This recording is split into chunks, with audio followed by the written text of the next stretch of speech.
You voted and the results are in. The top 10 must-add players for this week in fantasy baseball is coming up next on Beat the Odds. Don't go anywhere.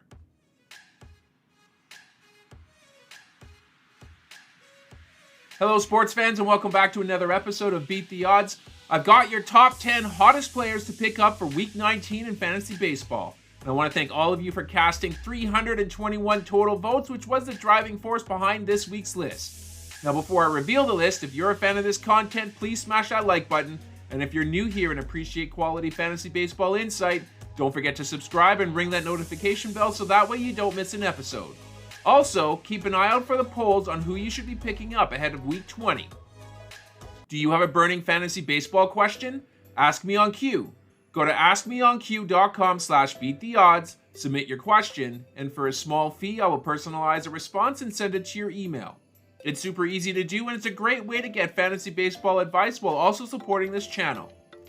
Now let's kick off this list at number 10. We have Masataka Yoshida, 57% owned, 9 runs scored, 2 homers, 9 runs batted in, and a .333 average here over the last 2 weeks.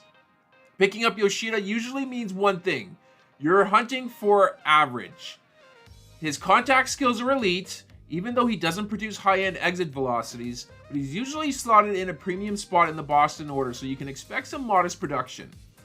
Yoshida is certainly not the sexiest of pickups, but when you're looking for a bit more of a sure thing, then he could be your guy. Let's go to number 9. We have Chad Green, 57% owned, no wins, 4 saves, 6 strikeouts, 1.35 ERA, and a .60 whip over the last 2 weeks.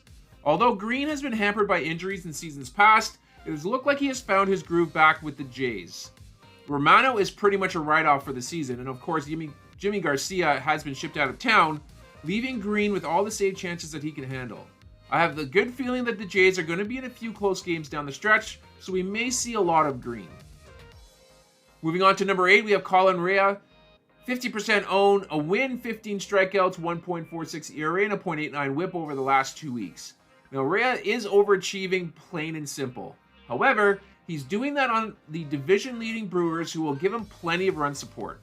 He's got the soft-tossing prototype with a large arsenal of pitches that he uses to keep his opponents off balance. If he can continue to fool hitters with his sweeper, then he should be able to avoid a correction in his stats. Let's go to number 7. We have David Festa, 14% owned, a win, 15 strikeouts, 1.80 ERA, and a .80 whip over the last 2 weeks. Making his debut for the Twins this season, Festa has been seeing some success on the bump in recent games, leading him to be on my watch list. The Twins' number 4 prospect, he has an effective slider to go along with his mid-90s heater and changeup. He's a bit of a fly ball pitcher, but he has been getting a lot of his opponents to swing and miss lately. Let's go to number 6. We have Brandon Lau, 47% owned, 6 runs scored, 2 homers, 10 run batted in, and 2 stolen bases with a .311 average over the last 2 weeks. The book on Lau has pretty much been written to this point in his career. He's one of the biggest what-if players in recent memory, as in what if he could stay healthy. Well, his career .823 OPS would place him 13th percent all-time for second baseman. That's higher than Hall of Famers Joe Morgan, Craig Biggio, and Roberto Alomar. In his 7 seasons in the Bigs, he's only topped 110 games played once. Let's go to number 5. We have Josh Bell, 52% owned, 6 runs scored, 5 homers, 8 runs batted in, and a .261 average over the last 2 weeks. Bell is worth a short-term ad for as long as Christian Walker is out.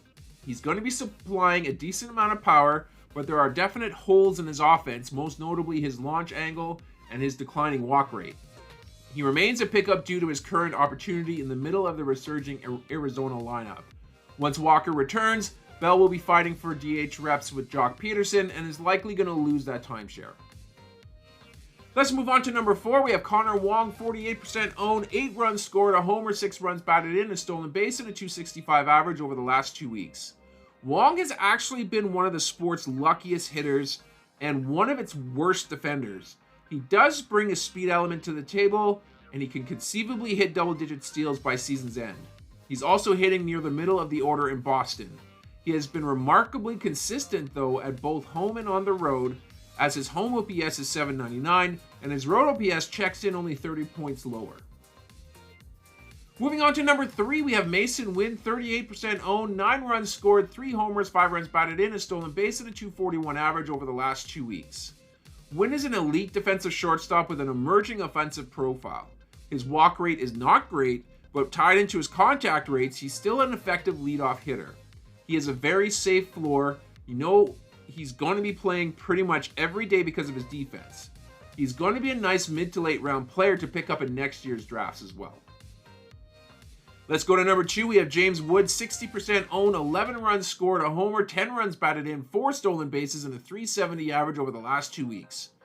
Now, you may have missed the boat on James Wood when he initially got the call, but if you were to check the waiver wire now, you may be surprised to see his name out there. Any player who has an average exit velocity over 94 miles an hour and an 80% percentile sprint speed needs to be on your radar. We saw those skills on full display as he hammered a 440-foot homer and stole 2 bases against the Giants on Tuesday. And finally, at number 1, we have Ben Joyce, 42% owned, a save, 7 strikeouts, 1.42 ERA, and a .79 whip over the last 2 weeks. For most novice fantasy managers, you should have heard of the name Ben Joyce by now, and you may recognize the fact that he has prime Aroldis Chapman heat on his fastball. What you may not know is that he's been given the keys to the 9th inning in LA.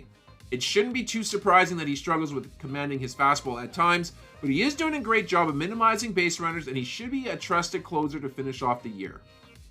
And that's going to do it here for this episode. I hope you guys enjoyed it. If you did, please leave a like on the video and of course subscribe to the channel for more content like this. I'm going to sign off for now, but I'll catch you guys on the next episode.